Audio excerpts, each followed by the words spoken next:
अत्र उपस्थित director madam, आचार्य madam, स्टाफगण तथा वाला विद्यार्थी मित्रों, गुड मॉर्निंग।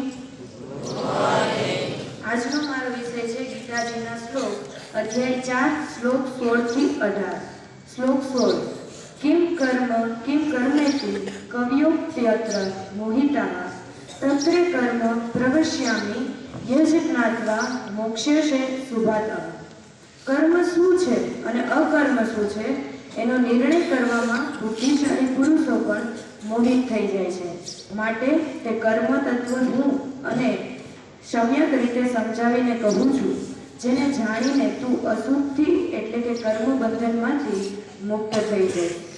શ્લોક 17 કર્મણ્યપી બોધવ્યમ ચ વિકર્મણઃ અકર્મણસ્વ બોધવ્યમ ગહના કર્મણ ગતિઃ। કર્મનું સ્વરૂપ પણ જાણવું જોઈએ અને અકર્મનું સ્વરૂપ પણ જાણવું જોઈએ, તેમજ વિકર્મનું સ્વરૂપ પણ જાણવું જોઈએ, કેમ કે કર્મની ગતિ અતિ ગહન છે। શ્લોક 18 કર્મણ્યં કર્મ યઃ પશ્યેત કર્મણિ ચ કર્મ યઃ સ બુદ્ધિમાન્યસ્તુ સ યુક્તઃ કૃતશ્ન કર્મકૃતઃ। જે માણસ કર્મમાં અકર્મ જુએ છે અને જે અકર્મમાં કર્મ જુએ છે એ માણસ સગળા માણસોમાં બુદ્ધિશાળી છે, તેમજ એ યોગી સમસ્ત કર્મ કરનારો છે। અસ્તુ।